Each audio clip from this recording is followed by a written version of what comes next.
बिहार से मात्र एक ऐसा क्रिकेटर सबा करीम, जिसने बिहार की क्रिकेट को छोड़कर बंगाल से क्रिकेट जाकर खेला और उसके बाद भारतीय क्रिकेट टीम में इनका सिलेक्शन हुआ। लेकिन 3 सालों का आपका करियर, 34 मैच, एक टेस्ट, तो क्या सर उसके बाद भी आपको मौका मिलता, आप खेलते बेहतरीन करते, लेकिन एक चोट एक कारण बन गया आप? वो एक हिस्सा है आपकी ज़िंदगी का, उसको आपको एक्सेप्ट करना होगा। लेकिन यहाँ पर किनन स्टेडियम, जहाँ शायद आपने भी खेला होगा अपने बचपन के दिन में, क्या सर इस किनन स्टेडियम के लिए किस तरह से एक बेहतरीन विकल्प के तौर पर इसको देखा जा सकता है झारखंड? देखिए, इंटरनेशनल स्टेडियम लेकिन सर अभी किस तरह से आप बिहार और झारखंड के क्रिकेट को देखते हैं? कई सारे खिलाड़ी यहाँ से निकल रहे हैं। पाकिस्तान के खिलाफ हम लोगों ने खेला था, कराची में वो वनडे था, डे नाइट, वो मैच हम लोगों ने जीता। वहाँ हमारे साथ आज बहुत ही ख़ास मेहमान भारत के पूर्व क्रिकेटर सबा करीम हैं। इनसे बात करने का सिलसिला हम शुरू करने से पहले इनके बारे में कुछ वह बातें जो आज भी चर्चा का विषय बनी हुई है। 14 नवंबर 1967 को बिहार की राजधानी पटना में जन्मे सबा करीम का क्रिकेटिंग करियर काफ़ी शानदार रहा है। इन्होंने अपने फर्स्ट क्लास क्रिकेट की शुरुआत की थी और इसी के साथ साथ वह पल भी सामने आया जब 1997 में अंतर्राष्ट्रीय क्रिकेट में इनका चयन हुआ और साउथ अफ्रीका के खिलाफ पहले ही मैच में इन्होंने 48 गेंदों में 55 रन की वह शानदार पारी खेली, जिसकी चर्चा आज भी होती है।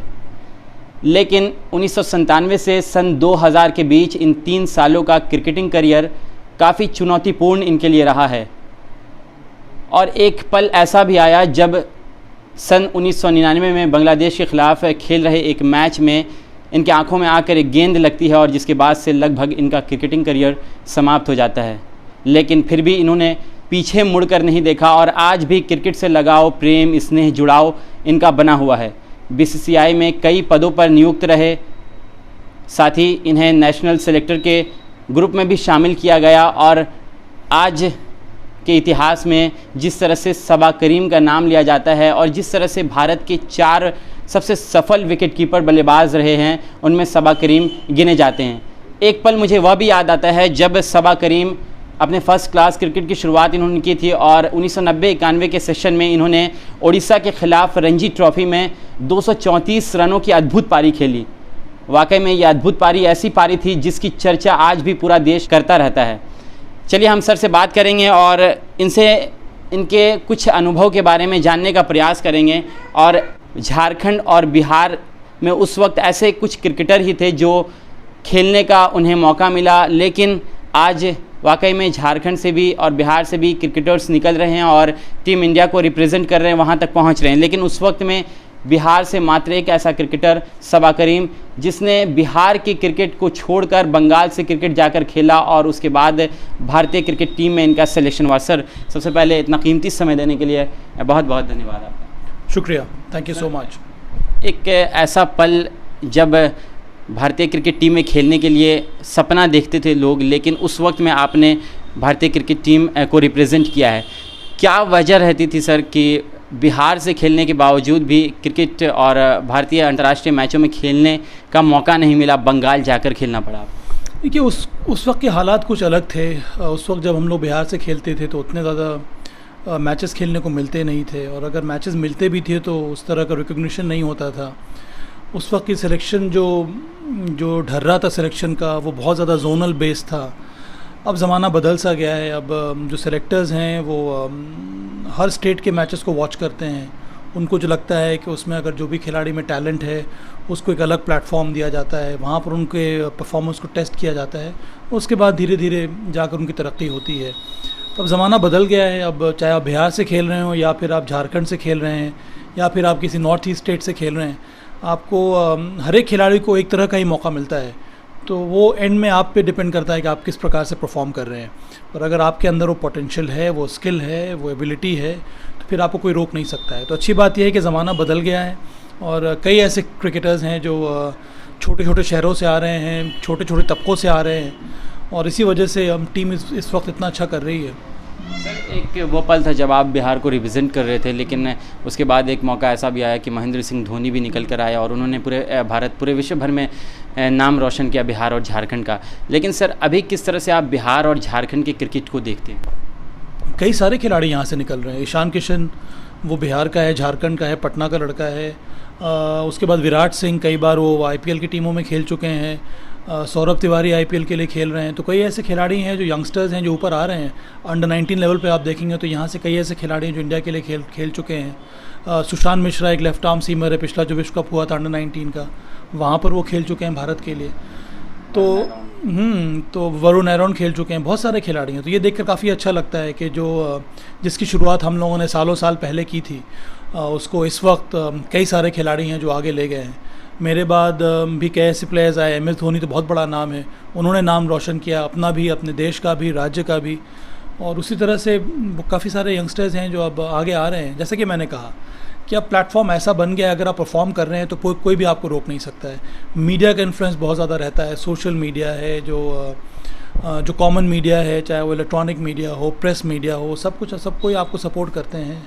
उसके बाद स्ट्रॉन्ग इन्फ्लुएंस हो गया है आजकल। टेलीविज़न पे मैचेस आ रहे हैं, तो आप कहीं भी अच्छा परफॉर्म कर रहे हैं, आपको कोई ना कोई है जो नोटिस कर रहा है। सिलेक्टर्स आपको नोटिस करते हैं, उसके बाद आपका चयन होता है भारतीय टीम में। लेकिन सर काफ़ी बेहतरीन प्लेयर और काफ़ी अच्छे खिलाड़ियों का चयन हो रहा है, लेकिन क्या इस बार के T20 वर्ल्ड कप में जो कमियां रहीं उसको देखते हुए आप किस तरह से इसको देखते हैं? जिस तरह से देश के लोगों को एक उम्मीद थी कि भारत इस बार वर्ल्ड चैम्पियन बनेगा। देखिए, उम्मीद तो हम सब लोगों को थी। हम लोगों को ये भी लगा कि टीम काफ़ी अच्छी चुनी गई है, पर जिस तरह के पैटर्न के खेल की उम्मीद थी वो हो नहीं पाई। हम सब लोगों को ये लगने लगा, मुझे भी देखकर यही लग रहा था कि हम लोग बहुत ज़्यादा दबकर खेल रहे थे। और अंतर्राष्ट्रीय क्रिकेट में विशेष करके T20 एक ऐसा गेम है जो बहुत जल्दी बहुत सारे चेंजेस लेकर आता है। तो जब तक कि आप उस चेंज को समझेंगे नहीं, तभी आप वो उस चेंज को एक्सेप्ट करने के लिए तैयार होंगे और फिर आप उस तरह से अपनी स्ट्रैटेजी बनाएंगे, जो कि भारत ने की नहीं। और इसी वजह से हम लोग सेमीफाइनल में बाहर हो गए। सिलेक्शन को लेकर भी काफ़ी सारे सवाल उठ रहे थे। जिस तरह से सिलेक्शन कमेटी थी उसको भी बर्खास्त कर दिया गया, नई सिलेक्शन कमेटी बनाएगी। तो क्या सर जिन खिलाड़ियों को मौका मिलना चाहिए था उन खिलाड़ियों को मौका नहीं मिला? मुझे नहीं लगता है कि ऐसी बात थी। मुझे लग रहा है कि जो 15 चुने गए थे वो बेस्ट पॉसिबल 15 थे।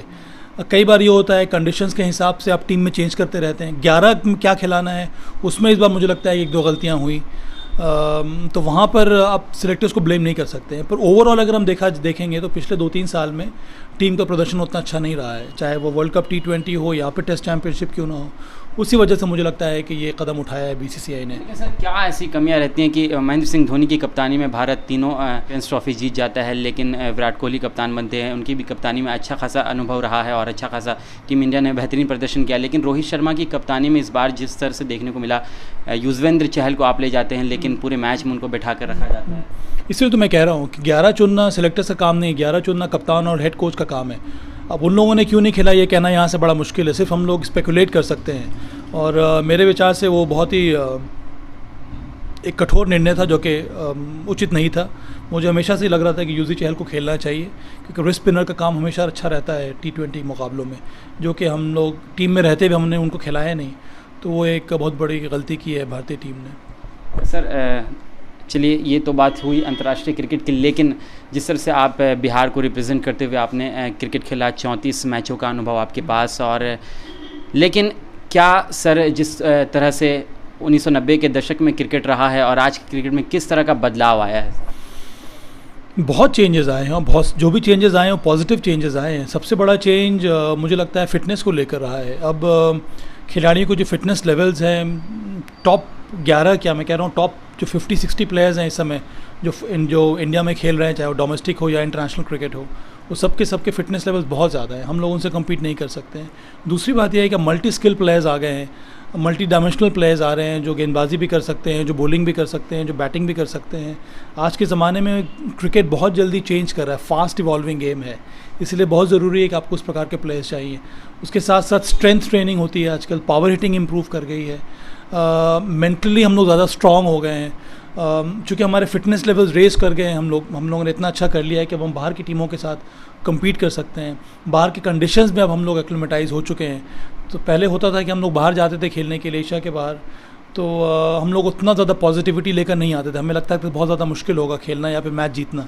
आज का ज़माना बदल गया है, क्योंकि बहुत ज़्यादा एक्सपोजर मिलने लगा है खिलाड़ियों को, और उससे फ़ायदा हो रहा है भारतीय टीम को। सर जमशेदपुर लगातार आप आते रहते हैं, एक आपका गहरा नाता जमशेदपुर से रहा है। क्या जमशेदपुर में क्रिकेट को किस तरह से और बेहतर बनाया जाए, यहाँ से खिलाड़ी निकलें। पूरा हिंदुस्तान देख रहा है, वरुण आरोन और भी कई सारे, सौरभ तिवारी है, ईशान जग्गी है, सारे लोगों ने IPL में रिप्रेजेंट किया जमशेदपुर को। लेकिन यहाँ पर किनन स्टेडियम, जहाँ शायद आपने भी खेला होगा अपने बचपन के दिन में, क्या सर इस किनन स्टेडियम के लिए किस तरह से एक बेहतरीन विकल्प के तौर पर इसको देखा जा सकता है झारखंड में? देखिए, इंटरनेशनल स्टेडियम तो अब मुझे नहीं लगता है कि उसको हम लोग देख सकते हैं। हाँ, उसकी जो मेंटेनेंस है उसमें और हम लोग इम्प्रूवमेंट ला सकते हैं। वो डिपेंड करता है टाटा स्टील के ऊपर, क्योंकि वो स्टेडियम जो है वो टाटा स्टील को बिलोंग करता है। टाटा स्टील से भी मेरा करीब 20 साल का रिश्ता रहा है। मैं उम्मीद यही करता हूँ कि जो टाटा स्टील के मैनेजमेंट है वो इस पर ध्यान दें और उसको ठीक तरह से मेंटेन किया जाए, और कुछ इम्प्रूवमेंट अगर हम लोग इंफ्रास्ट्रक्चर में ला सकते हैं तो इंटरनेशनल क्रिकेट नहीं, कम से कम लिस्ट ए मैचेस हो सकते हैं, इंडिया ए के मैचेस वहाँ खेले जा सकते हैं। रणजी ट्रॉफी के मैचेस हो रहे हैं, पर मुझे लगता है कि और अच्छा करने की ज़रूरत है। इंफ्रास्ट्रक्चर वाइज मुझे लगता है कि और ज़्यादा एक्सपोजर की ज़रूरत है, और ज़्यादा इम्प्रूवमेंट की ज़रूरत है, ना ही सिर्फ जमशेदपुर में पर ओवरऑल झारखंड में भी, जिससे बहुत ज़्यादा फ़ायदा होगा। डोमेस्टिक क्रिकेट को आपको इम्प्रूव करना होगा, लोकल क्रिकेट को और ज़्यादा कॉम्पिटिटिव बनाना होगा ताकि और अच्छे खिलाड़ी निकलें। सर कुछ ऐसी यादें जो आपने क्रिकेट को दिया, चाहे 34 वनडे की हम बात करें, एक टेस्ट मैच आपने खेला, तो उसमें एक ऐसा पल जो आपके दिलों में क्षण कर गया हो वो लोगों के बीच? 2-3 ऐसे मौके आए। सबसे पहला था जब मैंने अपना वनडे डेब्यू किया साउथ अफ्रीका में। पहला मैच था, मैच हम लोग हार गए, पर मेरे लिए काफ़ी ज़्यादा इंपॉर्टेंट माइलस्टोन था, क्योंकि वहाँ पर मैंने एक अर्धशतक लगाया था। पहला टेस्ट मैच मुझे याद है बांग्लादेश के विरुद्ध, वो मेरा एक लौता टेस्ट मैच था, क्योंकि तब तक मुझे चोट लग चुकी थी, उसके बाद खेलना मुश्किल हो गया था। वो टेस्ट मैच मुझे याद है। 1-2 और मुकाबले हैं विश्व का, ख़ास करके पाकिस्तान के ख़िलाफ़ हम लोगों ने खेला था कराची में, वो वनडे था डे नाइट, वो मैच हम लोगों ने जीता। वहाँ पे मेरा कंट्रीब्यूशन काफ़ी अच्छा रहा। तो इस तरह से कई सारे इंस्टेंसेस रहे, मैच रहे, पर इन द एंड मुझे लगता है कि इंडिया के लिए खेलना बहुत बड़ा अचीवमेंट है, बहुत बड़ा ऑनर है। तो जब भी मैं उन बातों को याद करता हूँ तो खुशी होती है, और अच्छा लगता है देख कर के आजकल की जो यंग जनरेशन है वो भी इतने ज़्यादा फोकस होकर मैदान में उतरते हैं और अपने देश के लिए खेलना चाहते हैं और मैच जिताना चाहते हैं। सर लेकिन कहीं ना कहीं वो अफसोस, वो ललक होगी जब 1997 में आपने अंतर्राष्ट्रीय मैच में आपका चयन हुआ, आपने अंतर्राष्ट्रीय मैच खेलने की शुरुआत वहाँ से की, 2000 तक आपने खेला, लेकिन 3 सालों का आपका करियर, 34 मैच, एक टेस्ट, तो क्या सर उसके बाद भी आपको मौका मिलता, आप खेलते, बेहतरीन करते, लेकिन एक चोट एक कारण बन गया आपका? वो एक हिस्सा है आपकी ज़िंदगी का, उसको आपको एक्सेप्ट करना होगा, और मैंने भी वही एक्सेप्ट किया। जब मुझे चोट लगी तब मुझे एहसास होने लगा कि आगे मेरे लिए खेलना बड़ा मुश्किल है, ख़ास करके अंतर्राष्ट्रीय स्तर पर, क्योंकि वहाँ पर स्टैंडर्ड्स बहुत ज़्यादा ऊपर होते हैं, और अगर आपकी एक आँख की रोशनी ख़त्म हो जाती है तो वहाँ से खेलना बड़ा मुश्किल होता है। तो सबसे पहली बात होती है कि उस इशू को एड्रेस करना, उसके बाद जो हालात आपके सामने आए हैं उसको एक्सेप्ट करना, और फिर दूसरी राह पकड़ के आगे निकलना। तो मुझे खुशी इस बात की है कि अभी भी मैं क्रिकेट के साथ जुड़ा हुआ हूँ। जैसे कि आपने इंट्रोडक्शन में कहा कि BCCI के साथ मैं करीब 3 साल काम किया एज GM क्रिकेट ऑपरेशंस। उसके पहले 4 साल का मेरा टर्म रहा एज नेशनल सेलेक्टर। उसके साथ साथ 2003 से क्रिकेट ब्रॉडकास्टिंग में के साथ मैं जुड़ा हुआ हूँ, कई सारे न्यूज़ चैनल, कई सारे स्पोर्ट्स चैनल्स। इस वक्त मैं दिल्ली कैपिटल्स के साथ जुड़ा हुआ हूँ as head of talent scout, head of academies. Freelance broadcasting करता रहता हूँ, कमेंट्री करता रहता हूँ। तो ये तो बहुत अच्छी बात है कि जिस खेल को मैंने चुना, जिस खेल को खेलते हुए मुझे इतना ज़्यादा एन्जॉयमेंट आया, तो मैं तो अपने आप को बहुत ज़्यादा ब्लेस्ड फील करता हूँ कि मैं भी उसी के साथ अभी भी जुड़ा हुआ हूँ। बहुत कम लोगों को इस तरह का एहसास होता है कि खेल, जब आपका एक्टिव करियर ख़त्म हो जाता है, उसके बाद भी आप खेल के साथ जुड़े रहें, उस खेल के साथ जिसको आपने इतना ज़्यादा एंजॉय किया इतने साल तक, और फिर वही आपके लिए एक पैशन सा हो जाता है। सर आज कल के नए युवाओं को जो क्रिकेट को अपना करियर बनाना चाहते हैं, उनके लिए आखिर में क्या संदेश, क्या मैसेज रहेगा? सिर्फ एक ही मैसेज है कि आपको लगता है कि आप मेहनत कर रहे हैं, तो ये सोच के जाना होगा मैदान में कि आपसे ज़्यादा कोई ना कोई है इस वक्त जो और ज़्यादा मेहनत कर रहा है। तो वो आपको प्रेरित करेगा, ज़्यादा आपको इंस्पायर करेगा और ज़्यादा मेहनत करने के लिए, और कोई दूसरा रास्ता नहीं है। There is no other alternative. So you have to choose the path and then keep working hard on it, improve on your skills. As I said, it is a very fast developing game, so you need to be aware of the demands of cricket. उस हिसाब से आपको तैयारी करनी होगी, उस हिसाब से आपको मेहनत करनी होगी, और उस हिसाब से आपको परफॉर्म करना होगा। बहुत बहुत धन्यवाद सर इतना कीमती समय में देने के लिए। ये थे भारत के पूर्व क्रिकेटर सबा करीम, जिनसे हम ख़ास गुफ्तगू बातचीत कर रहे थे। जिस तरह से इन्होंने कहा कि क्रिकेट में बच्चे अपना करियर बना रहे हैं और उन बच्चों को अपने ऊपर फोकस करना होगा, ध्यान देना होगा, तो एक बेहतरीन इनका भी अनुभव रहा है और इसको लेकर हम इनसे तमाम चीज़ों की, चाहे झारखंड हो या फिर बिहार की क्रिकेट हो, तमाम चीज़ों को लेकर इन्होंने बेहतरीन तरह से जवाब दिए।